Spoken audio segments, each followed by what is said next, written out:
It's a beautiful day in this neighborhood, a beautiful day for a neighbor. Would you be mine? Could you be mine? Won't you be my neighbor? I can remember as a kid running to the television to watch what was coming on. Fred Rogers was a pioneer in the television world. He changed the face of children's television and he transformed the way that we thought of the inner lives of young children. He encouraged them to have fun and explore through his program, Mr. Rogers' Neighborhood. With his calm and gentle demeanor, he proved to be the neighbor everyone would want. Fred was born March 28, 1928, in Latrobe, Pennsylvania. Both his parents, Nancy and James, were both faith-driven people. Fred had his obstacles growing up, though. He was bullied, he was overweight, he was shy, and he was an introvert as a kid.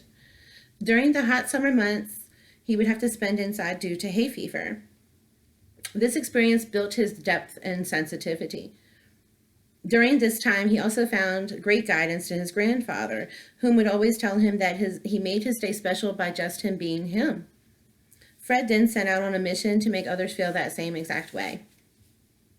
After graduating high school, Fred had intentions of becoming a minister, but his love of learning sent him to college. He enrolled in Rollins College with a degree in music. On a senior break, his senior year, Fred Rogers had his first encounter with television. He was appalled by what he saw.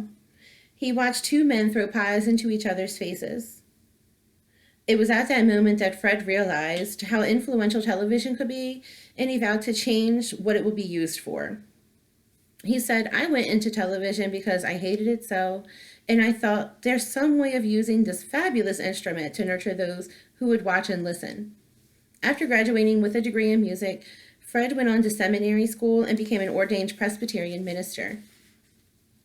Fred never set out to be a television star. In 1966, he finally decided to step in front of the camera for the first time to become who we know him as, Mr. Rogers. And he created the show Mr. Rogers' Neighborhood.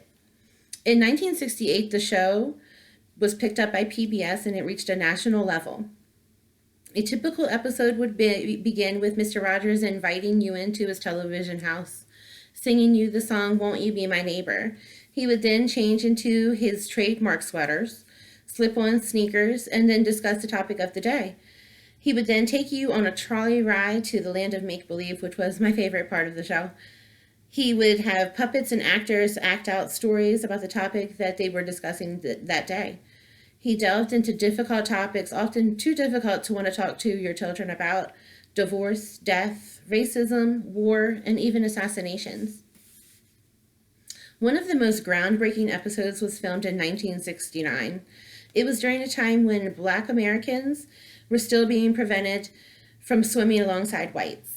Mr. Rogers decided to invite Officer Clemens, who was a Black man, to join him and cool his feet in the pool, breaking a well-known color barrier. He would in fact actually dry his feet off at the end of the episode too.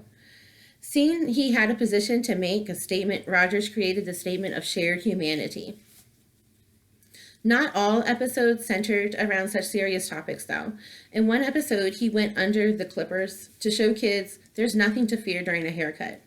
He said kids worried they would get their ear cut off or possibly more things than just their hair. Silly to us, but it was a true fear to kids. Meeting kids on their emotional level was something that Mr. Rogers was great at. He acted the same off camera as he did on camera, and when asked about his authenticity, he said, "One of the greatest gifts you can give anybody is the gift of your honest self. I also believe that kids can spot a phony a mile away," and we know that's true. Mr. Rogers' Neighborhood was filmed for over 30 years. He did 895 episodes and 31 seasons. The final show aired in 2001. On February 27, 2003, Fred Rogers passed away. He was 74. He left behind a wife of 50 years, 2 sons, 3 grandchildren, and plenty of people that look up to him today. Mr. Rogers invited us through his life and career into his world. He was honored with numerous awards, such as Lifetime Achievement Award, 4 Daytime Emmys, and the Presidential Medal of Freedom from George Bush. His greatest accomplishment, however, was helping kids to understand the changing world around them and to give them a safe neighborhood where they could be their true selves. As a parent, I think we can learn as much from as our children from Mr. Rogers' teachings and his life's work.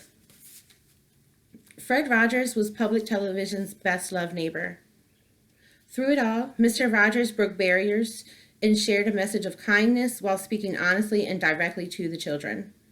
The stories of good in the world that Mr. Rogers accomplished are legend, and he's credited with teaching generations of children to act with empathy, be engaged listeners, and to be a good neighbor. I'd like to end this the same way Mr. Rogers would end his show, as we all may need to be reminded of this. You made this day a special day by just you being you.